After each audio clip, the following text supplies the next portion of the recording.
Hello, are live once again. Welcome to my channel. It's Troy Francis. Good to see you guys. I'll just wait for a couple of seconds to see if we get some more people in. Hold on one second, because I just want to double check something as well.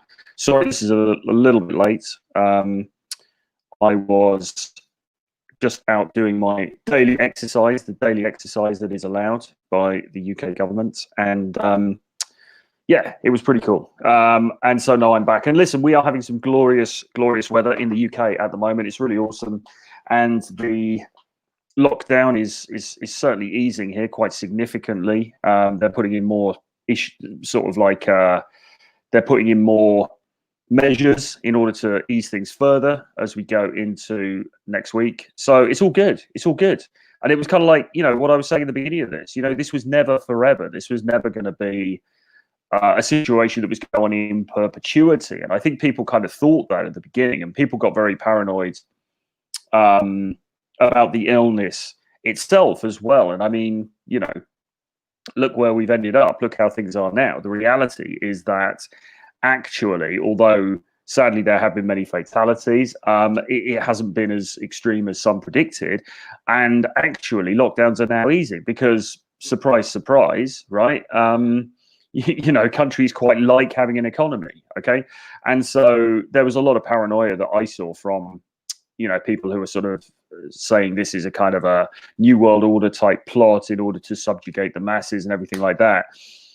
And I just thought, well, yeah, maybe, but even the lizard people like to have the plebs making the money, right? Even the lizard people want the poor people going out to do the work, right? So that they can sit in their lizard caves and everything else. So all of the conspiracy theories around it, I think, have been invalid. Although, of course, people talk about the vaccination and blah blah blah. But I don't know. Anyway, see what happens. But listen, the good news is that it's certainly easing up, particularly here in the United Kingdom. I think across Europe, even more so.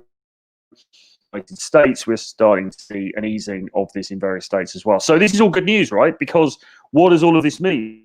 Well, what it means is that now, finally, we're coming to a position where it's about to start. So it's starting, really.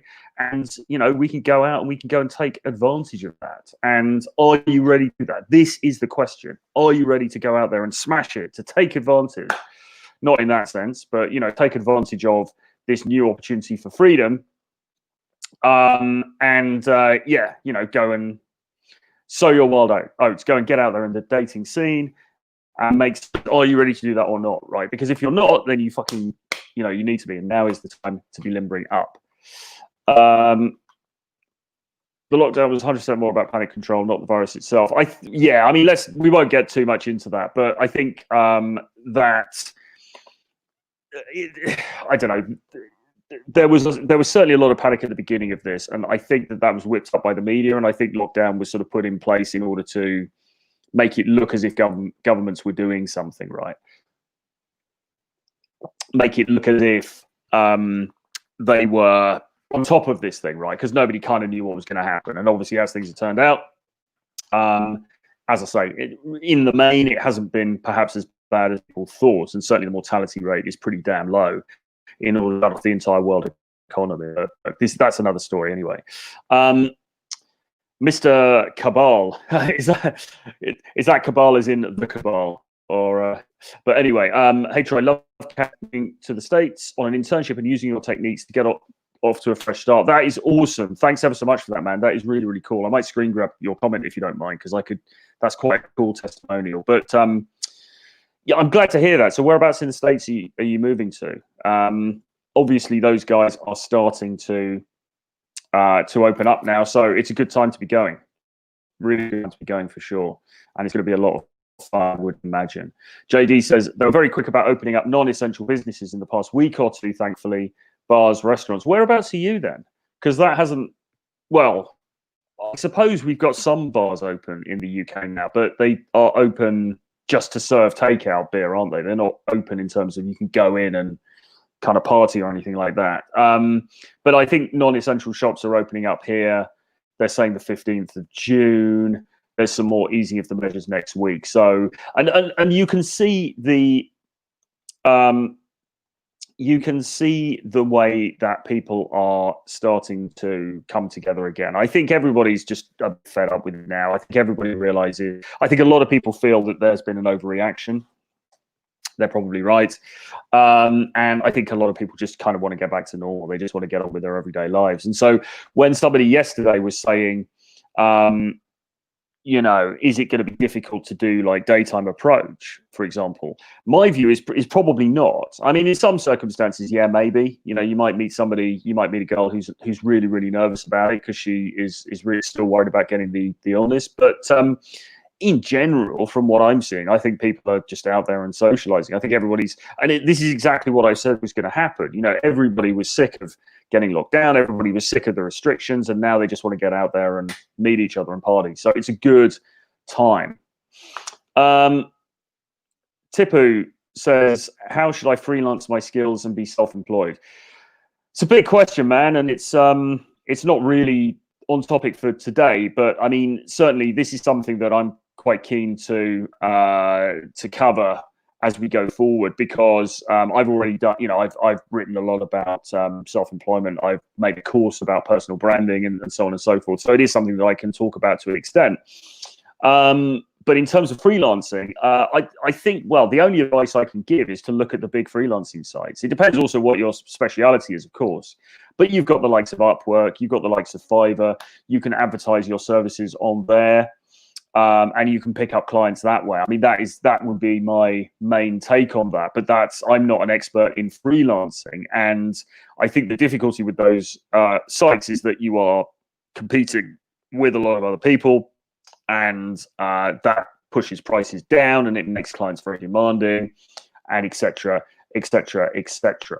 He asks me here, actually, how much do you earn roughly per month? That is terribly sensitive information, Tipper. I couldn't possibly reveal that because, sorry, I'm just fiddling with my camera a second.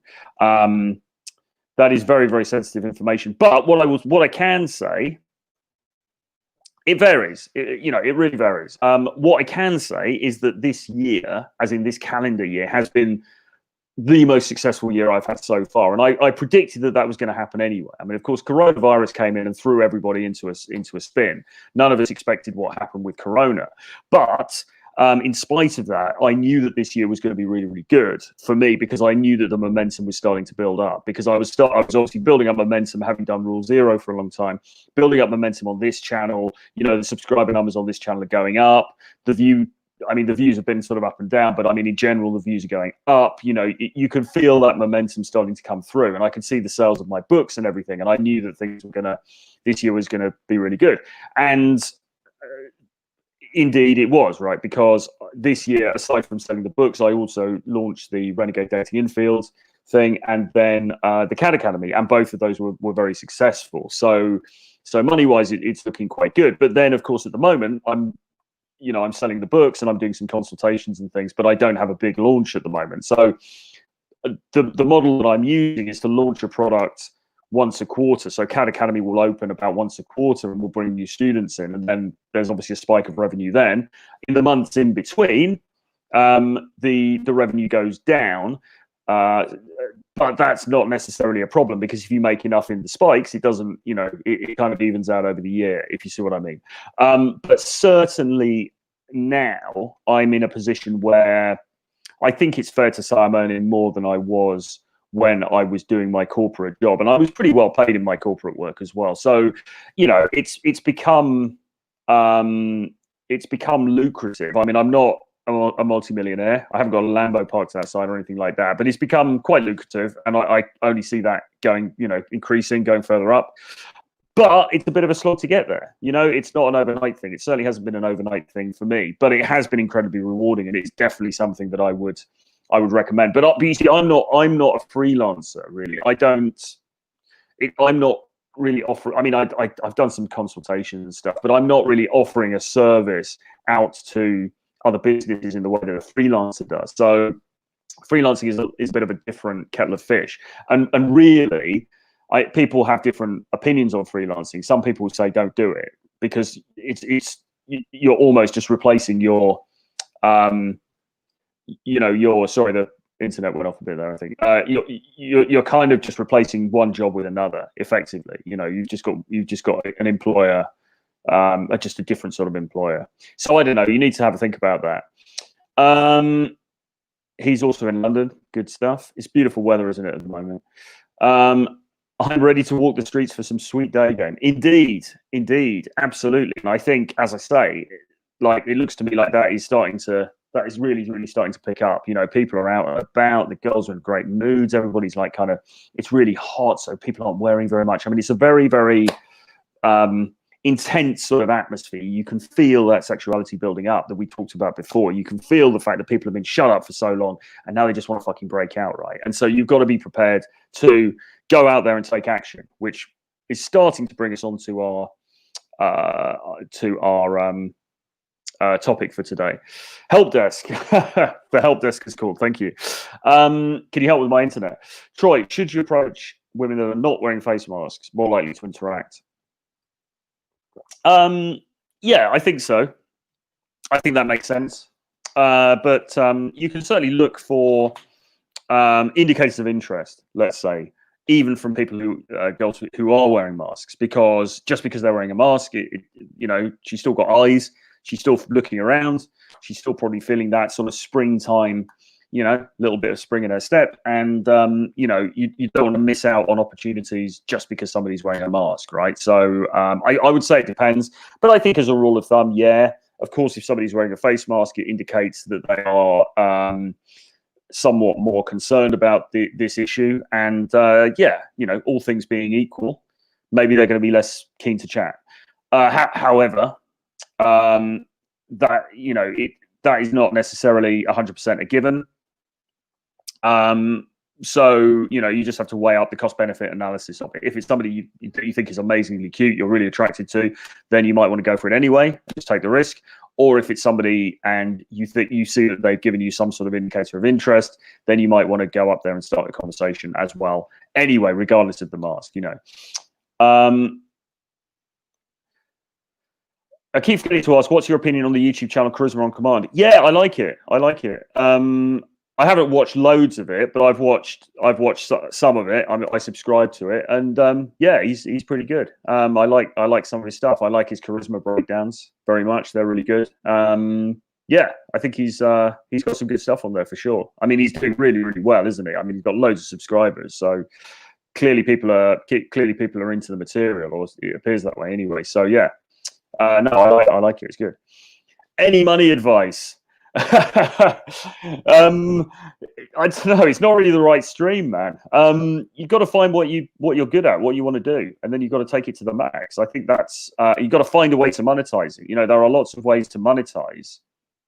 In this day and age, there are lots and lots of ways to monetize.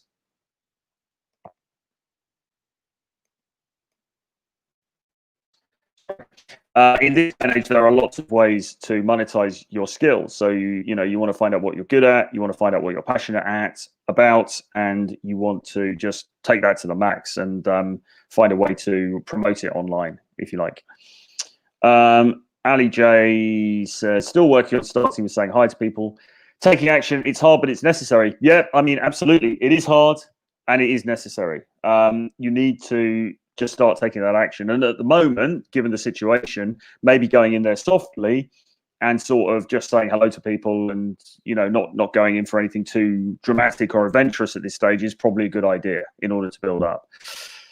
Right. Okay. So what I wanted to do was talk a bit about social anxiety, and that actually is quite a good segue into discussing social anxiety, because of course one of the big things that guys really worry about is just social anxiety, or approach anxiety, let's say. That is to say, you know, you see her across a crowded street, she looks really beautiful, really attractive, you think, oh my god, if I could only speak to that girl, if I could only have a chat with her, if I could only like take her for a coffee, or you know, and maybe we start dating or whatever, my life will be complete, you know. So what do? But I can't bring myself to go over there because I feel this crippling severe social anxiety. I feel like if I go over there, it's going to destroy me. And how do you get over this? Okay. And this is really the key question that pretty much everybody has when they come into this space. Let's just and I'm afraid to say there's not really an incredibly easy answer to it. You have to desensitize yourself. The only way that you're going to get better at this is to actually go out and do it. And that's why ultimately people who have game channels, people who talk about this stuff in detail, they will always, or if they're any good, they will always default to telling you to take action. And it sounds like a cliche. It's not necessarily what people want to hear, because you know what we all want to hear is that, well, there's a silver bullet, there's a magic kind of thing that you do, and if you just do X, Y, and Z, if you just do these 3 amazing tips in my email that I'm going to send you when you give me your email address, then it will be fine and you'll never worry about approach anxiety or social anxiety again. But there isn't an easy answer like that. All you can do is to put yourself into as many situations as you can, social situations, difficult social situations, and let yourself sink or swim, and be prepared to mess up, be prepared for embarrassment, be prepared to feel humiliated sometimes, and maybe saddened and maybe insulted by people and everything else, and just be prepared, come what may, to get good at this stuff. Now, that is a really, really tough thing to counsel people to do, right? Because people are going to listen to that and go, oh, do you know what? If I've got to make all of that effort, I may as well just sit on the couch and watch Game of Thrones, because you know, it just sounds like a hell of a lot of work. It sounds outside of my comfort zone, and it doesn't sound like something I particularly want to do. But then I would ask you the question, well, how badly do you want it then? You know, how much do you actually want to get good at this stuff? Because if you really, really want to get good at this stuff, if you really, really want to take your social life and your dating life to the next level, then you're going to have to do this stuff, you know. And if you want the rewards, and remember, the rewards are considerable, you know, in this space, the rewards are attractive, you know what I'm saying, then you want to get out there and start practicing this stuff. But there are various sort of mental things that you can do in order to make it a little bit easier, and I'm going to be going to those in just a moment. But just turning our attention to Republic of Awesome, who asks thoughts on running day game on women, but with your main girl as a wingman. Yeah, I mean, you know, if she's up for it, that can certainly work. That could work really well, and that could work really well in sort of like clothes shops and things like that, because you could be out. You know, you could be out. She could be like trying on some clothes or whatever. You could see somebody else. You could get her to go in and make the approach. Bang, it's all good. So yeah, 100%. If she's into it, give it a go. You know, the difficulty, of course, that you have is finding the main girl who is going to be on board with that and who's going to want to, you know, assist you in that endeavor. And they may be relatively few and far between, but they are out there. So yeah, for sure, if you find somebody who's willing, give it a go, because that is the easiest way to get to the land of the glorious threesome and all the rest of it, right? You know, you've got to, if you've got a willing female accomplice, that is going to take you a very, very long way indeed. So yeah, get on it 100%.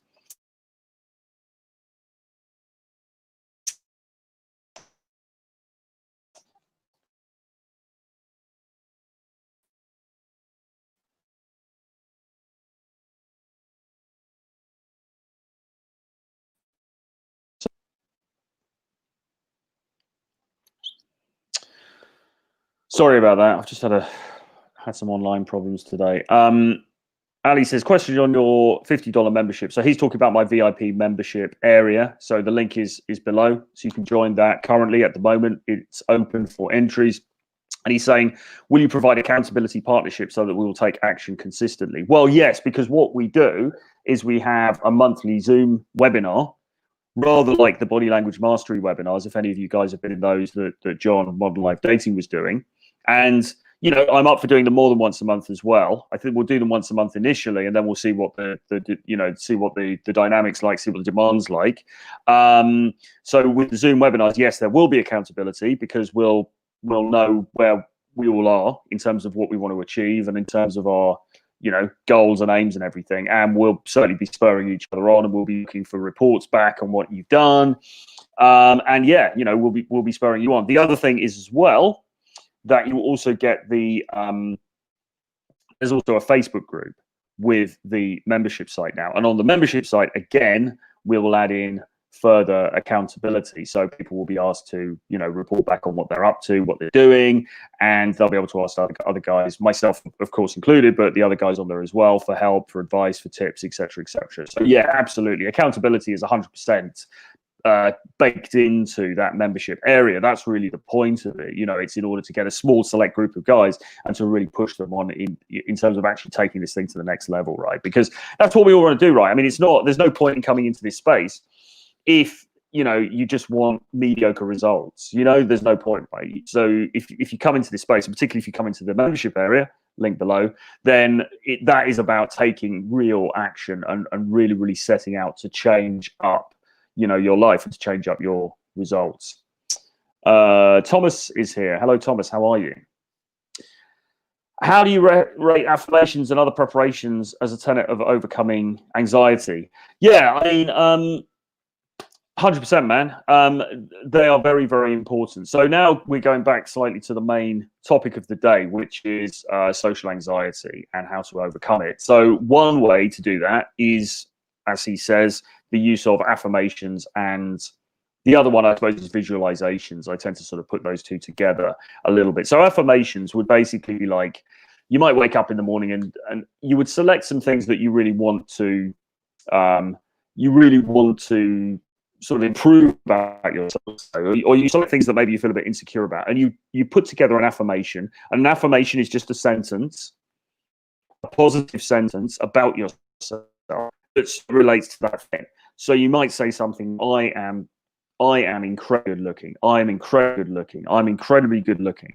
Okay, so your affirmation is I'm incredibly good looking, and then you might repeat that to yourself 10 times. You might do it looking in the mirror. You might do it just sitting on the floor, meditating, or you could do it just walking down the street. You know, it doesn't really matter. But one of them could be I'm incredibly good looking. Another one could be I have powerful confidence. I have powerful confidence. I have powerful confidence. And the repetition is really important because that really makes it tangible for you. That really puts it into your brain. Okay. Something else might be I am envied by other men. I am envied by other men. I'm envied by other men. And what you mean by that is, you know, other dudes look at me and they envy me because I'm so boss. I'm so, you know, awesome or whatever. So what you can do is devise your own list of those. You might list, say, 5 of them and do 10 repetitions of each every morning, or you could do 10 of them and do 5 repetitions, or whatever. You know, I mean, obviously you don't want it to be taking hours and hours, but yeah, you devise your own. They relate to things that you want to emphasize within yourself, and you just say them, you repeat them, and you do it every day. And that really, really massively changes your mindset. Now, I only started really doing this a few years back. It's not something I've done forever, because it always sounded a little bit, I was always skeptical about how well it would work, I suppose.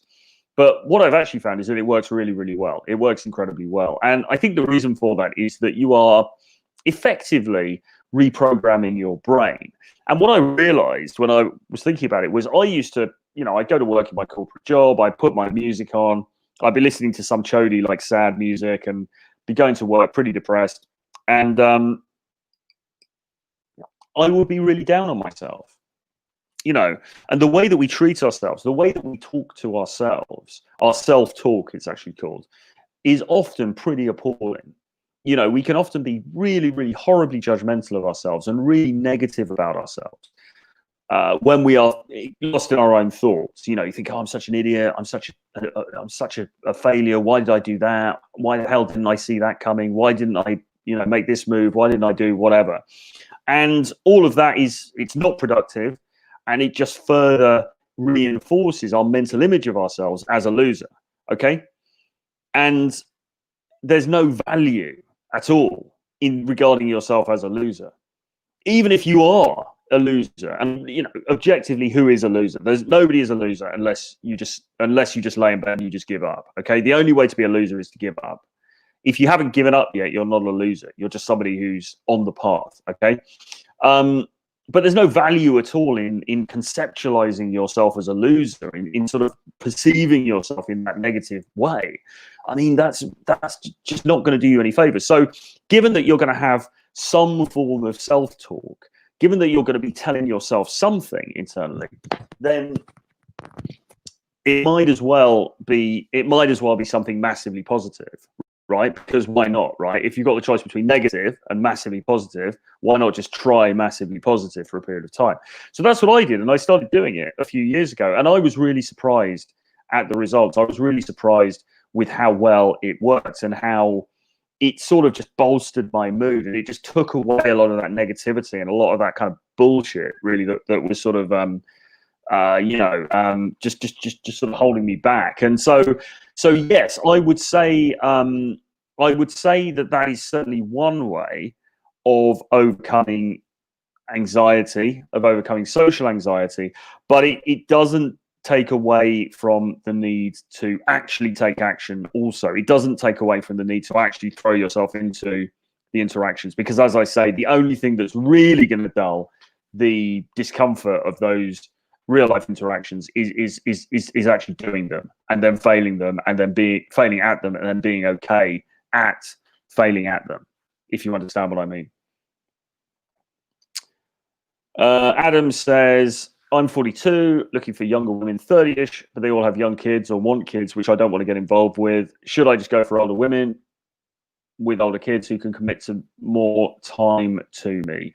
God, no, I wouldn't recommend that. No, not at all. I mean, look, there's a whole slew of things here. I mean, obviously, it depends where you are geographically, what the market's like where you are geographically.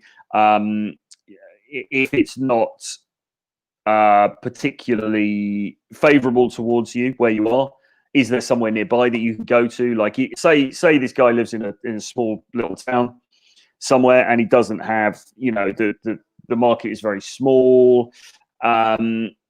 Is there a big city near to you that you could go to? Or, say you live in the UK, could you go over to Europe and go there and meet girls over there, kind of thing? I mean, 30s-ish, yes, you are going to get this issue, 100%. But what about 25? What about 26, 27, 28? Okay, why not go for women in that age bracket? Again, it kind of depends on how you look, on how well put together you are, and everything like that. But really, if you're well put together and you learn this stuff and you can present yourself in a confident manner, then you should have no problem at all meeting women who are younger than that and who don't have the kind of baggage that you're describing. Okay, now it might be that you have to kind of travel a little bit in order to do that, but it is eminently possible. So I think, as I say, to answer that question personally for you would depend on a number of factors about how you present yourself, your personal circumstances, what the demographics are like in your area, etc., etc. But in principle, I would say no. I think that you should be a bit more ambitious, and you should be looking to meet women sort of below this, maybe slightly below this kind of age group, who don't want the things that you're describing.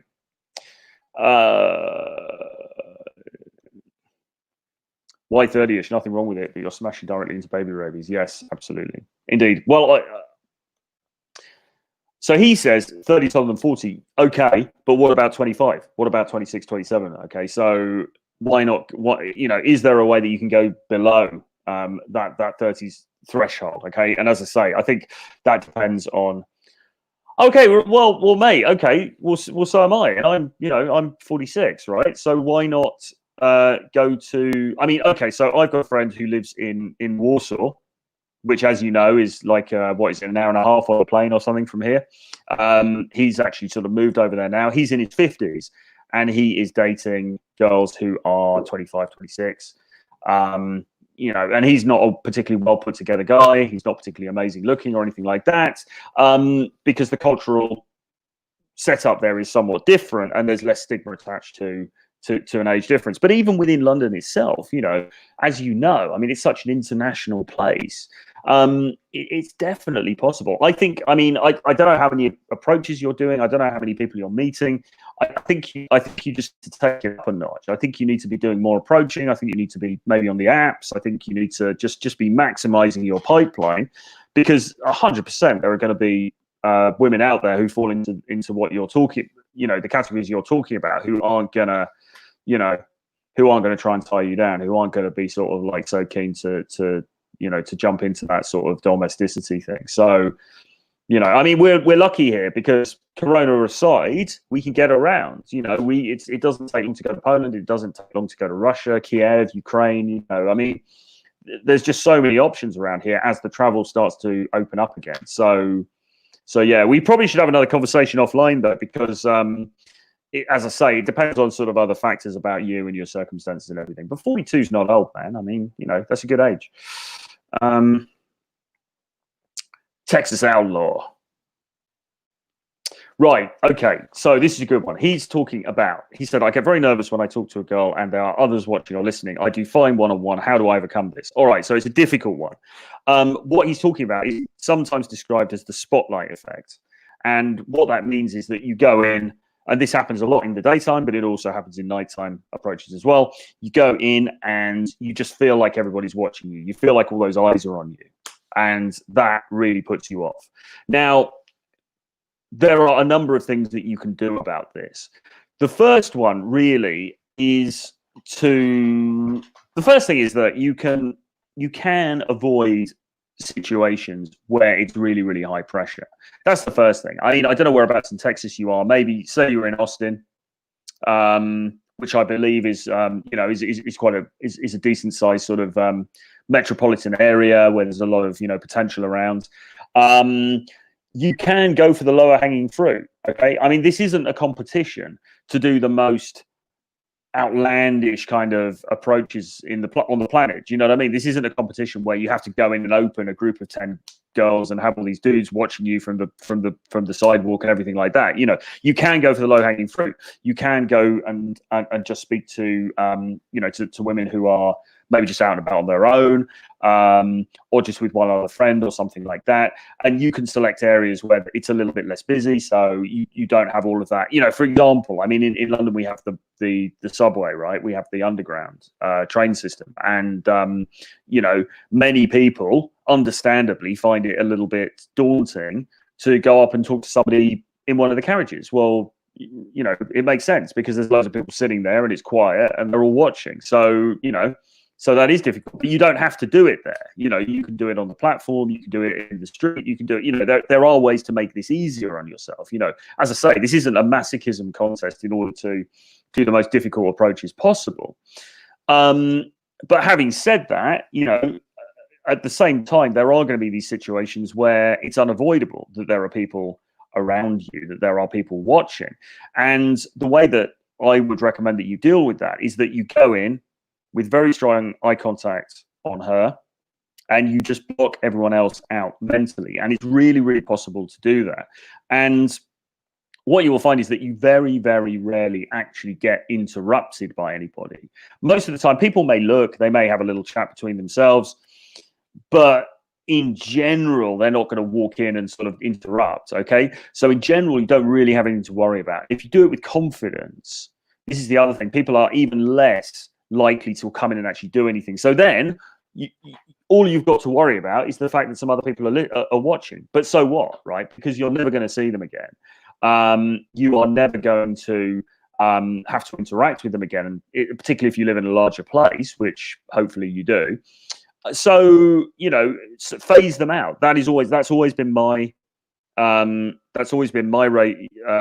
approach to this, and it's always worked very well. So sometimes I'll be in a conversation and because my voice is quite loud as well, it carries so people can hear what I'm saying and, you know, whatever. And if you're wearing some kind of bling stuff as well, that kind of makes you stand out, that makes you noticeable. But I just go in, I have that firm eye contact and I just block everything out. I just block it all out. I'm sort of vaguely aware of people around and about, but my interest is in what's happening here, what's happening between between the two of us. And so if you go in like that, and as I say, I think eye contact is really important. If you've got that strong eye contact, then that really helps with this. That it doesn't eradicate it, it doesn't take it away totally, but it does reduce it a lot. Because also as well, remember, what your end game is. Your end game is to, meet this girl and to maybe take her on a date and bloody blah, right? That's your end game. Your end game is not to sort of like satisfy these random people who are standing around. It's a form of people pleasing in a way, to be concerned about what these other people think, because who gives a damn? Who cares, right? They're just random people. You're never going to see them again. They're not important. They're just a bunch of lame onlookers. So you shouldn't be paying them any mind. You shouldn't be even be allowing them to enter into your consciousness. But to the extent that you do, just try and phase them out. It takes practice. It's not necessarily easy, but it does work, and you can 100% do it, right? And this is why as well we always counsel that you need to be have that sort of dominant presence, and you need to be able to control a situation socially. And part of that is having the confidence to walk in directly, have that conversation. There's other people over here watching, so what? It doesn't matter. If anybody does come up and speak to you or challenge you, then you've got to be confident in your future self that you're going to be able to handle that, okay?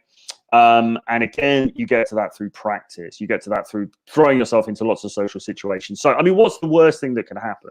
Some dude could walk up, or, some woman could walk up and say, why are you talking to her? What are you doing, or something. Now, as long as you're confident enough that you can handle that in the moment, which you should be able to, because it's not impossible to handle that. You just say, listen, I was just having a conversation. What business is it of yours? We were just having a nice chat. I'm a social guy. This is what I do. Have a good day. As long as you can handle that little tiny hint of confrontation, then you'll be golden anyway. So it shouldn't be a big deal. I've rambled a little bit, but I hope you understand what I am saying. What's your formula for passing shit tests? Oh, actually, there's one here about slaying jar. I'll do that next. Basically, ignore them. That's my preferred route. I mean, there are lots of clever lines that you can come back with, like clever sort of rejoiners. You can say to sort of like try and make a joke about it. Agree and amplify is the other thing, isn't it? If she says, "Oh, are you just a player?" and you're like, "Yeah, fucking 100%." You're the 100th girl I've spoken to today, or something like that. You can do that, but in general, I prefer just to ignore it and use amused mastery. So, you just look at her as if, it's kind of funny that she said that, and how cute, ha ha ha. Anyway, what about this? I'll just move on. So I don't allow the tests to enter into my reality as much as possible. I just cut it, move on to something else. Okay. And that is, in my view, the easiest way of passing the test, because subconsciously she knows that she's tested you. She's seen that you haven't fallen into her frame. You get a tick, okay? And you don't have to do anything clever. You don't have to do anything, sexy or impressive. You've just already passed the test. So that's my go-to for it. Louisville Rule says, should we slay a few dragons before we get to the princess? In other words, approach a not that good-looking girl and not only snipe the hot ones. These are a waste of time. Well, I mean, if you're talking about approaching, if you're talking about being out and about and interacting, then yeah, 100%. You want to talk to everybody, really, because all of it is going to raise your momentum. All of it's going to raise that momentum, bring that social vibe up, bring that mojo up, which is a good word for this. And yeah, that is 100%, man. I mean, that is awesome. So yes, I would. When you say slay, though, if you're talking about should you have sex with these women or whatever, then I would say possibly not, or certainly not with any great regularity. I mean, you can do it occasionally if you like, but there is a danger that you will just kind of you'll devalue yourself, and you'll devalue yourself in your own eyes, and that's not something that you really want to do. But if you're talking about just getting into interactions, yeah, 100%, man. And beyond that, you should be talking to everybody. You go out at night, you talk to the barista at the coffee shop, you talk to the Uber driver, you talk to the guy at the corner shop, you talk to the old lady who's selling flowers by the entrance of the theatre. I mean, whatever it is, you talk to everybody, because all you're concerned with doing is pump, as RSD used to say, pumping your state. That is to say, getting yourself up and in the mood and socially lubricated and ready to talk to people. That's all you need to do. And that it doesn't matter about lurks or anything else for that at all. In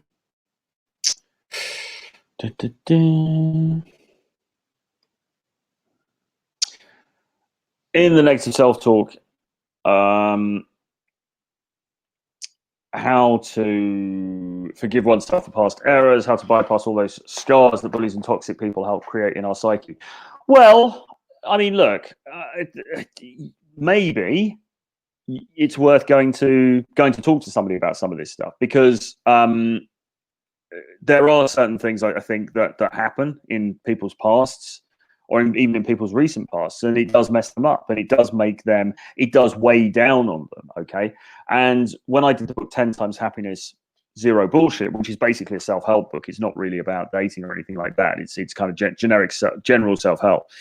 I did say at the time, really, you need to get this stuff sorted out. So if you've got these deep-seated wounds from childhood or from adolescence or whatever, and sort of worrying things that bullies have said and all that kind of stuff, it really does help to talk that out with somebody. You can't just use a few superficial tricks to get rid of everything. Do you know what I mean? As much as it's powerful to do visualization and affirmations and things like that, you also want to make sure the foundation is sound as much as you can. And I think some form of counseling, some form of talking therapy really does help with that. I mean, I saw a therapist for a long time, on and off. And it was really helpful. I mean, I remember years ago, I was still holding on to certain things I think that had happened in childhood and everything like that. And I'd never really confronted them. I'd never really talked about them very much. And then I started to have appointments with this therapist dude, and it was a pretty cliche kind of setup where I'd sit there or lay on the couch or whatever, and I'd just talk about shit, and he would sit there and not say very much, and then take my money. But it really helps. It really helps, just to talk that stuff out. And yeah, and I did find after a while that I was sort of lighter than I had been before. There was sort of lightness that came over me that wasn't there before, and that the heaviness that I'd experienced previously because of the stuff that you're talking about had held me back in terms of social interactions, for sure. Because I'd be standing there in the bar sometimes and actually kind of feeling quite sad, feeling like sadness inside of me sometimes, not related to anything that was happening, just related to my past and feelings of self-esteem and all that kind of stuff. And that is no good. That's not what you want, when you're at the Cancun phone party, right? Or at the Vegas pool party or whatever. That's not what you want. You want to be in a good mental state. So I would say if these things are really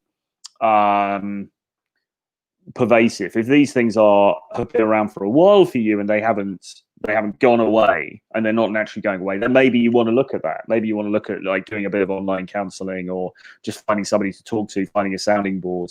Because yeah, it really, really helps. It does. So that's what I would say.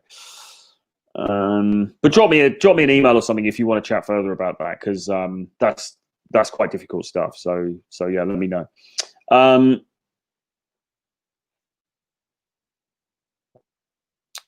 Okay, what kind of age are you? He's saying he's a little older. So what kind of age are you? Because fundamentally, you've just got to treat it the same, regardless of who they are. And I know that's difficult. I know that feels counterintuitive. I know it makes you feel nervous and awkward, but that's the reality of it. You've just got to treat them exactly the same, as regardless of age. Okay, because the levers of attraction and the levers of actually social dynamics are the same. Age doesn't massively come into it. I mean, it plays a small part, but it doesn't massively come into it. So it kind of depends, what age you are, how you're holding up for your age and everything else. But yeah, man, I mean,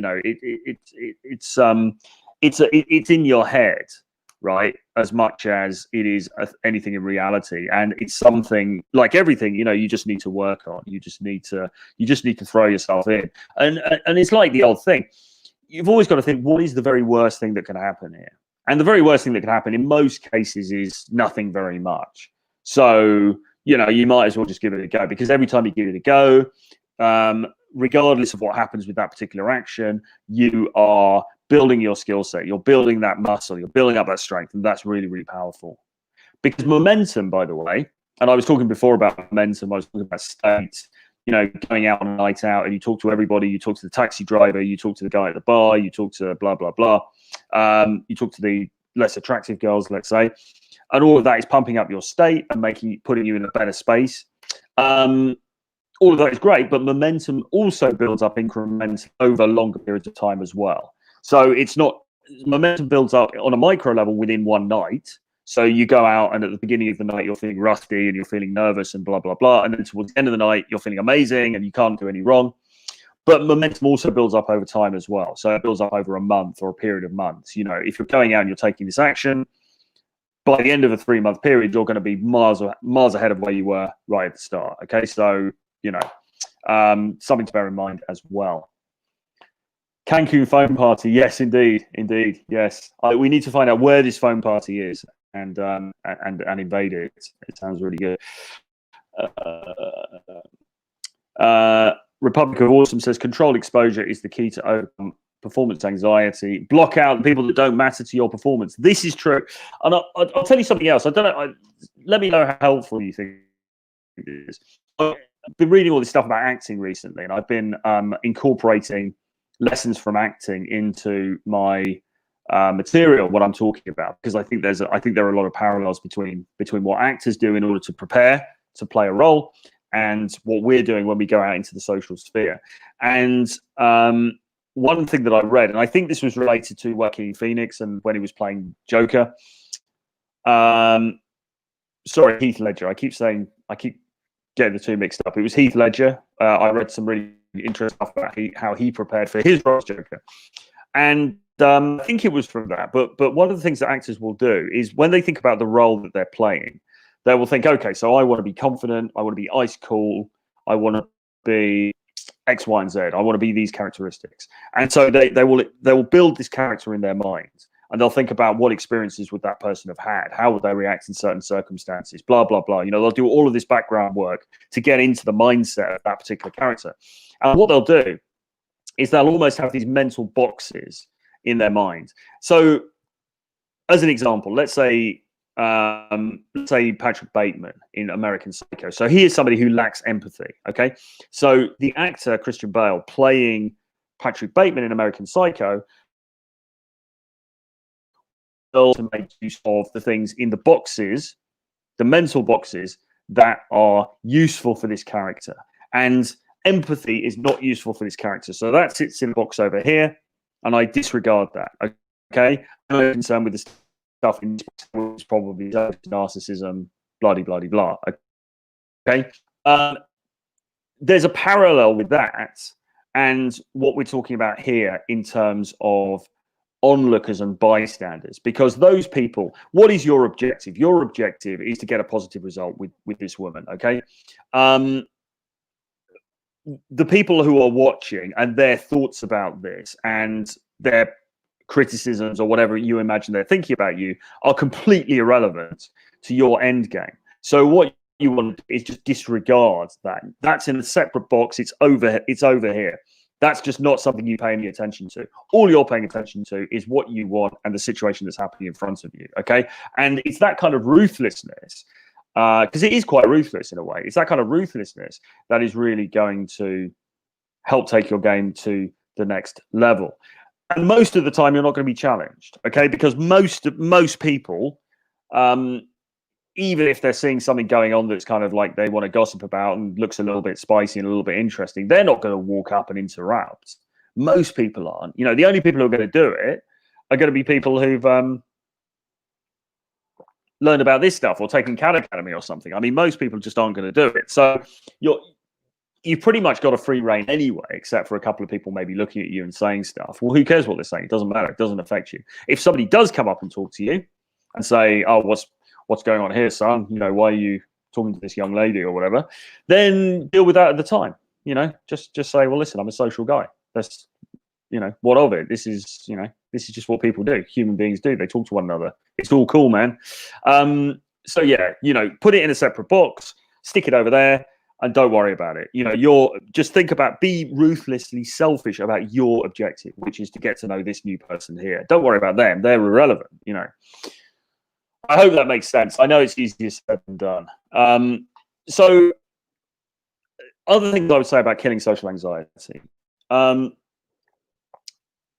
more that you can make a game of it, the better, right? Because one of the reasons I think that we get socially anxious is because it seems like such a terrible reflection on ourselves, okay?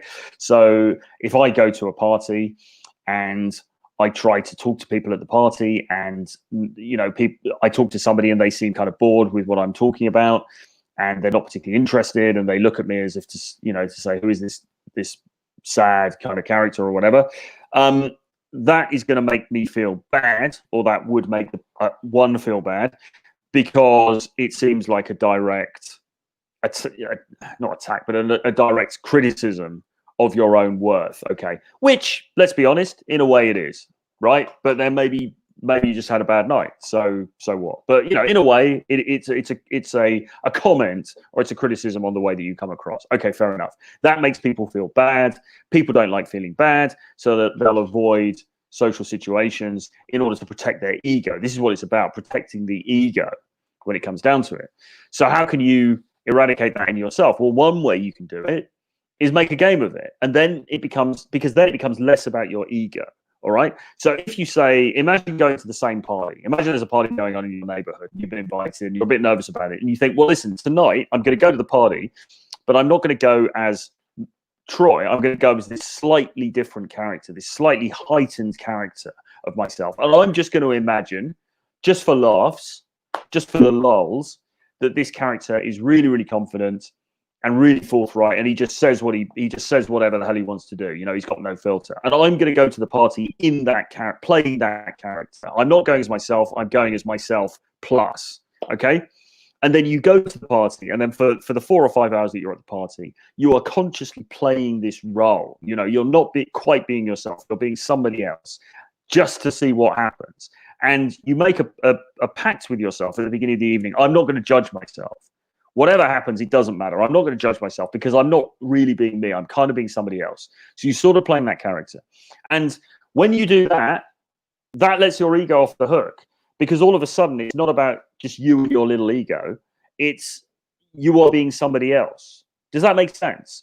You're being somebody else. And so it can't hurt your ego, because if somebody does look at you funny, or say, or a joke that you tell doesn't hit the mark, or you say something stupid, then it doesn't matter, because you weren't being you. You were being somebody else, right? So I found that technique, which is found in acting, really, to be incredibly valuable in terms of going out into these social situations and being able to ace them, really. Because what you then find, ironically, is that the more social freedom you give yourself, the better you come across. The more forgiving people are of you, and actually things very often don't go badly in the way that you think they would. I mean, a lot of the time it just goes really, really well. So yeah, let yourself off the hook. The other thing to do is to say, thank you, John. Cheers, appreciated. Another thing to do is to do it for the story. Okay. So again, you go out and you think, right, well, tonight I'm going to go and approach 25 different people, and I'm going to get rejected 25 times, and it's going to be fucking hilarious. I'm just going to do it for the lols. I'm just going to do it for the gram. Okay. And you say, right, I'm going to go, and I'm going to make sure that I get rejected and laughed at, because I'm going to say the stupidest stuff that I can think to say when I go up. And try doing that, because again, your ego's been let off the hook, because now when you get rejected, when you get drinks thrown over you, or whatever happens, it's not you that was doing it. You were doing it for a joke. So you don't have that sense of like, oh my God, my poor ego is so is so compromised by this, right? It's really, really powerful stuff. Doing it for a joke, doing it for the story, it's great. The more that you can gamify this stuff, the more that you can make it fun for yourself, the better. Okay, and this, I believe, is why you've got dating companies who would always talk about what they call sorry, I forgot the term now. Amuse mastery. What they call just self-amusement. Sorry, this is something RSD would always talk about. Self-amusement. They say when you go out, it's got to be all about self-amusement. It's not about them. It's not about the people you talk to. It's about you, and it's about making yourself laugh. And again, that's a great frame to have because it's quite a selfish frame, right? The problem, I think, with most of us is that we go into a social situation or even a business situation, and we are so concerned with pleasing the other people there that we forget about what our objectives are and what we wanted to get out of it, right? So flip that on its head and decide that your main objective is going to be to please yourself, to amuse yourself, to make yourself laugh. Everything else is kind of irrelevant. And you're thinking less about outcome here as well, right? You're not sitting there thinking, oh my God, I've got to get this amazing outcome tonight because if I don't, that proves that I'm a worthless human being. Oh my God. You're not thinking like that. You're just thinking, sod it. I don't care what happens. I'm here to have a laugh. If I get thrown out of the nightclub because I've been rejected by everybody in here, fine. That'll be hilarious. That'll be an amazing story that I can tell on, Instagram stories like tomorrow or TikTok or whatever the fuck, So do it for a joke, and these are subtle ways to let your ego off the hook because your ego is too big. It's because you don't want to compromise your ego that you get this social anxiety. And the more that you can kill your ego, the better. Now, actually, in many ways, this gets worse for guys who are better at this stuff because then you feel like you've got something to prove. Then you feel like, you need to perform to a certain level because if you don't, then you are going to look bad or you're gonna spoil your record and everything like that. Well, sod all of that. Put that to one side. It doesn't matter. Throw that thinking away. Every day is a new day. It doesn't matter what you did before. It doesn't matter how successful you were yesterday. It doesn't matter how unsuccessful you were. It's like sales. You're only as good as your last sale. So yesterday doesn't matter. All that matters is today.